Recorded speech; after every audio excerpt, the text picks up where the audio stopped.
Hello and welcome to our health program today, Healthy Living on Trust Television. I'm Aisha Salihu. On this episode, we will be discussing the advancements in fertility treatment, taking an in-depth look into in vitro fertilization and assisted reproductive technology, as well as exploring alternative fertility treatments with a focus on organic methods. In Nigeria, many of the families receiving treatments or who have received treatments at fertility clinics often refuse to speak to the media and share their stories, perhaps as a result of privacy issues and stigma from society. But on the program today, fertility experts and psychologists will help us gain insight into why many Nigerians are hesitant to speak to the media about receiving infertility treatment. The issue about infertility is there are different levels of solutions. Pretty simple. Sometimes explaining to a woman how her cycle works and her husband how to get themselves ready to meet at the right times may solve the problem. And also placing them in terms of probability that, for your age group, this is what happens for that, So simple remedies. The other remedies before in vitro fertilization include administration of medicines, either to the man or to the woman, or sometimes operations. You've heard remove fibroids, remove cysts, remove repair tubes, and so on. But this also all have their limitations. The final stage is the in vitro fertilization or IVF. What is it? It is where we bring out through not a major operative technique, very simple closed operation technique, no scars, nothing. We use needle under television guidance or to direct a needle at the eggs and pick them out, yeah?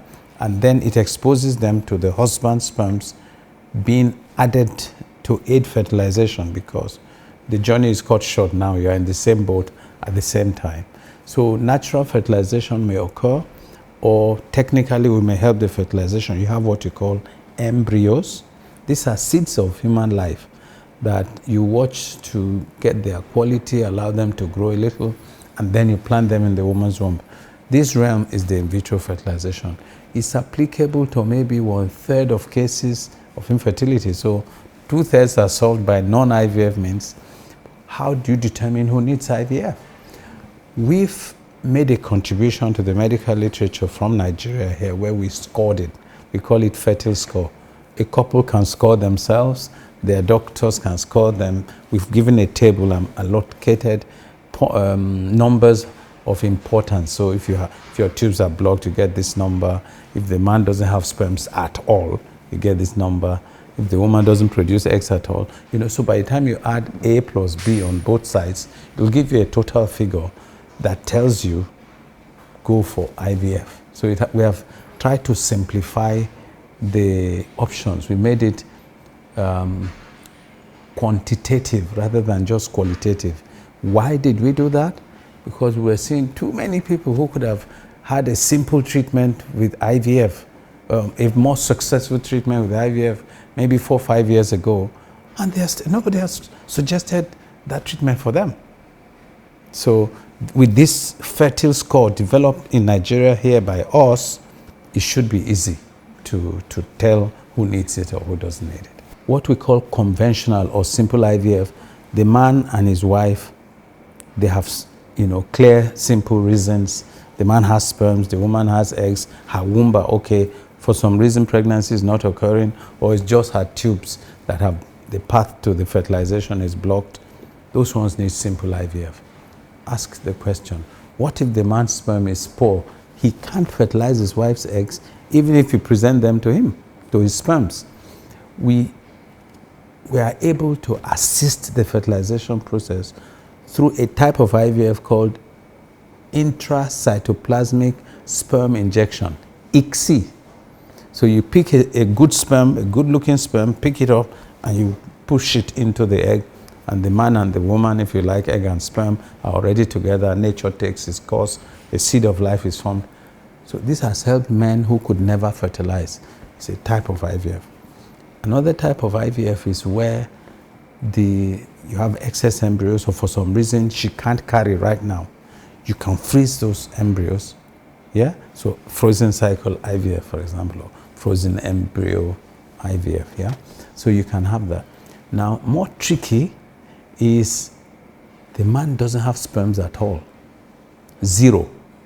When you test his fluid, what do you do then? Two things. One is some of the men are producing, but the sperms can't flow out. When their water comes out, it's blank. These ones, you can do a minor operation on the man and collect the sperms to be used for IVF. So you hear words like PISA, TISA, IVF, where some syringe and needle is used and the sperm is taken, but it's very few, and doctors can use it for the fertilization. That's on one side. On another side, the man is not producing at all. There's no blockage, it's just his testes are not functioning. What do? You can suggest, for now, what you call use of donor sperms, yeah? So you match the man with somebody that looks like him, has sperms, and his wife can conceive by that. Now, I'm talking science. I am not talking ethics, religion, or whatever. So people choose this based on their convictions. So it's not like, oh, I don't have sperm, I must use another person's sperm. Yeah. Does your religion allow that? Ethically, are you prepared to raise somebody in your house who may not be your total genes? Yeah. This you can translate to the wife also and say, oh, madam, your eggs have finished. Maybe you're still young, 30 something, your eggs can finish. But it happens more in the 40s and 50s. But you still want a child. How can you go about it? You can use donor eggs if you like that. So these are the kind of options you're asking. What options are on the table? What if the woman's womb cannot carry a child? That's a third side again. So you have heard of surrogacy. It's a modification of IVF techniques where these people have their own seeds of life, but they cannot carry it themselves. Therefore, you look for a third party, you plant it in there, and all the consents are signed. When the baby is born, is given to the genetic parents. So I can go on and on, but these are, basic provisions for the IVF. There's another provision that's important to us, especially here. That is where, here are the seeds between this man and the woman. And they are, both are carriers of the sickle cell gene. So we are able, in Abuja, in Nigeria, to be able to tell which of these embryos is SS, sickle cell. So you can say, okay, not now. Let's use the ones that are not affected. This kind of selection gives hope to couples who will otherwise not be able to control whether they have sickle cell babies or non-sickle cell babies. To some extent, if one has an affected child by a genetic disease, for example, they can also come forward and say, I don't want this to happen to my second child. Maybe some kind of abnormality. You've heard of Down syndrome and all sorts of genetic complications. So IVF can intervene, get the cyst test. Do you have this gene that's abnormal? If you have, please stay this way. If you don't have, go back into your mother's womb. So these options are endless. Some people say, look, I want a balanced family. I have 4 girls in my house already. I want a son. Or I have 4 boys in my house. I want a female. So it's endless. Man does not even create life. It doesn't matter how educated I can be or my colleagues are. We can't force life.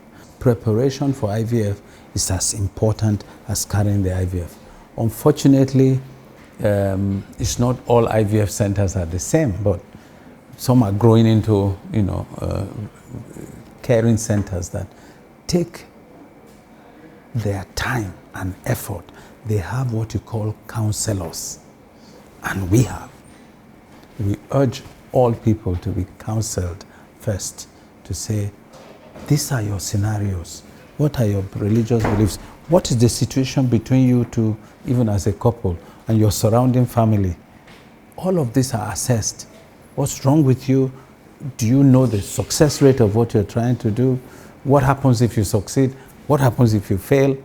What about your economic circumstances? It's one thing to go and put all your money in IVF if you have a child and you're struggling to look after that child, for example. So all the matters related to or surrounding bringing in a child. If a couple they want to embark on the journey of conception through the IVF route, okay, because IVF is like in vitro fertilization. We also have IUI, okay. Now, if it's IVF, okay, the couple has to be counseled. Just like I said in the beginning, you have to be counseled, told the possible outcome of the procedure, and then advise you to start a wellness program to prepare your body. You don't leave that part out. It's very essential. You need to go through a fertility test, to check if they have any what they call comorbidity in medicine. If the woman, for example, has tubal blockage, it has to be treated. It has to be attended to. Okay. If the woman has infection, PID, it has to be treated. Otherwise, it messes up the whole process. If the woman has hormonal imbalance, let's say high prolactin, she's bringing out breast milk abnormally, it's a sign of hormonal imbalance called hyperprolactinemia. It has to be treated before the person can start IVF. You understand? So the IVF proper, it takes a maximum of 3 weeks. The first step, it's what they call ovarian stimulation. The woman will be admitted in the hospital if she's still producing eggs. If she's between the age of, let's say, 20 to 35, then she'll be stimulated with injections to get a good number of eggs to use. That's step 1. Then step 2, it's called egg retrieval. Egg retrieval is when the follicles have matured, and then she'll be invited, she'll be given an appointment to come so that the eggs will be retrieved. So when the eggs are retrieved, the partner will also be invited on the same day to get his own semen for fertilization. You see, and it is done outside the body. Okay, that's why it's called in vitro, outside the body. Then after deflation and the embryo begins to develop, after some days, it then be transferred. It's called embryo transfer into the womb. So these are 4 steps. And it takes a maximum of 3 weeks to achieve this. So after the transfer is done, the next is to wait for the outcome of the results. The risk involved mainly, I'm not going to go into legal risk and consent and all sorts, because thank God in IVF not as bad as the rest of medicine, but the risk to the woman, a stage in it involves growing many eggs in her, and there are prescribed ways and doses of the drugs we use. Few of the women, not plenty, maybe 1 out of 100, will overproduce eggs beyond our expectations. We're expecting like 10 or 12, for some people 20, 15, 30. Those people who are producing high number of eggs are at risk of ovarian hyperstimulation syndrome, which may make them bloated, in pains. It's a transient thing. The good thing is, like I said, maybe less than 1 out of 100 people seeking IVF will end up with the symptoms. Many produce more eggs than we want, but not all of them can get sick with it. So anyhow, the centers are watchful on this, and there are many ways we prevent these complications. The issue of infection, the issue of maybe some bleeding, these are rare complications, and they depend on the quality of the centers you go to. Now, the major risk is, to me, emotional. You desire your child. We also want you to succeed, but we are not creators, we are not makers. You too, you are not. But you go through a good scientific program, and generally only 1 out of 3 people, best 1 out of 2 people, can say, oh, we are pregnant, we are carrying a baby, from this expensive, relatively stressful treatment. So the risk of failure and how to cope with it is probably the issue of how to have a good IVF center. No, you've done all of this, it didn't work, and you're on your own. That's not good enough. Those who eventually seek help wouldn't want to, disclose that they sought help because of what they know the society is already thinking as their own condition. In other words, they wouldn't want the society to see them as impotent. Do you understand what I'm saying? A man wouldn't want to be seen as impotent, even if he may be. A woman wouldn't want to be seen as barren, even though she may be. There are conditions, that exist because we are human. And once you say that they went for such, intervention, they would even be seeing it as a way of telling the society that they had adopted the children. That's a problem. So I would prefer to keep that secret. Even those who are adopted, not many of them are willing to admit that the children are adopted. And sometimes when they now want to travel, you will require DNA tests and stuff to process certain travel documents. All these things become embarrassing. Sometimes even, the man and the woman may not be in agreement. The woman may just do it all by herself. And at the end of the day, the man will discover later in life that he's not the one that sired the children. These are problems. Why is this so? Society. It goes back to society. The way we pressure people when it comes to certain things would make the people to withdraw into their shell, because they know you will not be kind in assessing their own situation. Infertility is often seen as a personal failure, and people may feel ashamed or embarrassed to talk about it. Additionally, many people may not want to talk about their infertility struggles because they don't want to be seen as weak or vulnerable. But it is advisable that one seeks help as soon as possible. We'll go on a quick break now, and when we return, more insights and perspectives will be explored. Don't go away.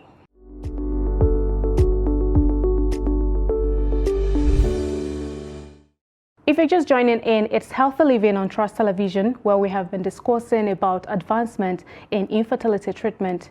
Fertility treatment has come a long way in recent years.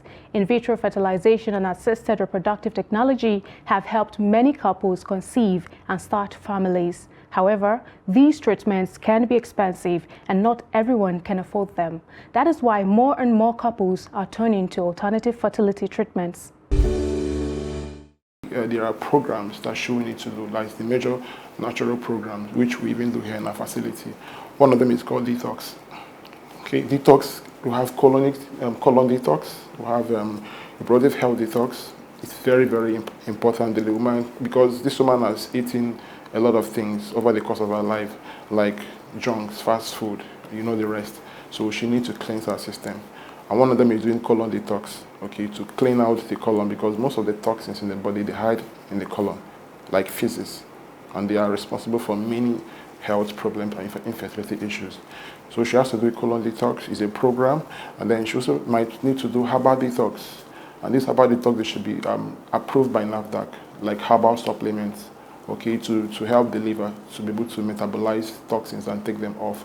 Because sometimes the liver may be so tired and too weak, they need to support the liver by giving the patient some herbal, supplements to help the liver to function properly. So that's number 3, detox. And then number 4, the person might need to improve the immune system. Okay, it's called immune boosting therapy. And how do we do that? We do that with nutrition. Okay, with healthy nutrition, like micronutrients.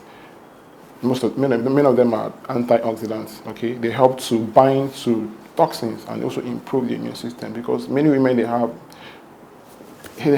poor immune health. That is why they come down with health problems like even infection, PID. The immune system is very weak. You need to be supported by giving the person immune therapy such as nutrition therapy.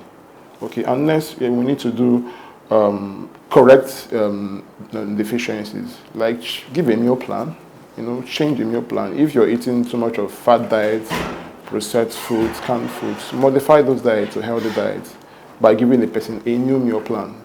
So that before you go for the program, 3 months for the program, your body will have really improved. Your immune system will have been better, okay, so that your body will have that natural environment that will be able to receive a child coming in. Okay, so next thing is to change lifestyle. If the man is someone that the husband smokes a lot, drinks alcohol, it is not recommended that he continues to do that. He has to stop those habits, because cigarette smoking alone can disrupt sperm cells. It can cause severe low sperm counts, okay, based on research. So the man has to change his lifestyle, eating lifestyle. If he drinks, he needs to discontinue drinking. If he smokes, discontinue smoking, to help him fertility-wise. And then if the woman too is overweight, okay, she has to lose weight. And we do those things here to put her on weight loss program, to be able to optimize the BMI level from 19 to 24, kg per meter squared, okay, because it's going to help them. A woman that is obese, most of them have what they call polycystic ovarian syndrome, PCOS. Okay, and they have, most of them even have hormonal imbalances. So it doesn't help fertility. The person may have difficulty getting pregnant. You need to optimize the weight, bring it down to the normal level. If the man too is maybe she's not up to the BMI level, she's underweight, she has to eat, she has to be encouraged to put her on a good meal plan so that she can be able to have a good weight for conception. I'm telling you clinical information. I've seen many of these patients. I've been able to support them. Those that have obesity, will help them to reduce that. Those that have low weight, we help them to build up. So these things, they really matter. And you cannot attend to them by giving the person medication. It has to be done naturally. The good thing is there are two groups needed: gynecologists, embryologists, nurses, and other support staff. The key, of course, the nurses, the doctors, and the embryologists. Now, there is a training program in Nigeria representing the West African sub-region, housed under my supervision at the moment, that is producing gynecologists with this requisite knowledge and skills to go out there and do the right thing. So that's taken care of. Embryologists, we are working on that. We're trying to introduce that as quickly as possible so that, like a master's degree after your normal university says, these people have the right frame of mind. You see, the wrong frame of mind is it's about money. That's the wrong frame of mind. Once you are properly trained, your interest supersedes the immediate financial rewards. So we are working hard on that. So nurses too, embryologists and doctors will have a formal way of being trained as specialists in this field of science. There are two levels of regulation of medical practice. One is self-regulation, because formal national regulations can take time. We've recognized that there are few charlatans who are not well trained, and their purpose for getting into the programs are not necessarily for the interests of the patients involved. So self-regulation is available upon us through the Association for Fertility and Reproductive Health Nigeria. I just stepped down as president. My terms ended. We have a young person now who is our president, Professor Priye Fiebai in Port Harcourt. Our self-regulation is in a booklet. We call it Guidelines on How to Practice IVF in Nigeria. It's adopted by Lagos State. They've turned it almost into law now and looking for additional laws for that. We are working through the Medical Council of Nigeria to make it a national edict or national guidelines for anybody coming into this. Apart from that, the National Assembly also has an IVF bill, and we are working with them to ensure that the interest of the couples who need IVF and of the practitioners who give the service are represented very well in that document. Our economy is changing too. Everything you need for that high level of medical technology is still imported. Literally everything. So it is not the expensiveness in terms of the Nigerian component. It is that the foreign component, the medications, the utensils you use, the equipments, even to some extent before now, the training. Yeah? People are being trained here now, so that hopefully will touch. So I agree, these are factors beyond anyone's control. When you tell yourself the truth, realizing that, we then worked very hard to put these services in government hospitals where profit is not the motive. And the first of that under my supervision is at the National Hospital, then again under my supervision at the Garke Hospital, to reduce the cost, because a lot of the daily expenses, they are shared by so many other ways, so you don't have to put all of it on the IVF. And I think that's one way. The other way, of course, is time. that more people are aware, more people are coming, they are taking care of the overheads. Because if what you do for 1,000 people, the cost is less than if you're doing it for just 200 people. So we are looking at the MTN formula where when it came, it was only the rich. Now everybody has it, and I see us progressing, but it's not a one-day journey. And I appeal to those, both the practitioners and the uptakers, that our common destiny is to have affordable IVF, because we don't have plenty here. Children mean a lot to us, so we must work together, practitioners and uptakers, to get the job done. The idea of health coverage or insurance coverage is even those big ones to make it easy for people. Unfortunately, our health insurance, the NHIA, shies away from fertility. Why? I don't know. But as a practitioner, ask any gynecologist in this country. They're going to tell you 5 or 6 out of 10 of patients they see have fertility problems. So how we can pass our insurance through and say you should have no, but maybe we should listen to ourselves. I'm urging the people responsible to add fertility treatments. It's a disease. It's been declared by the World Health Organization as a disease. So what are we waiting for? Our people who are desperate to have fertility treatments, the only way is to be our brothers and sisters keeper. Each one is chipping in a little to help them. I know all cannot be achieved overnight.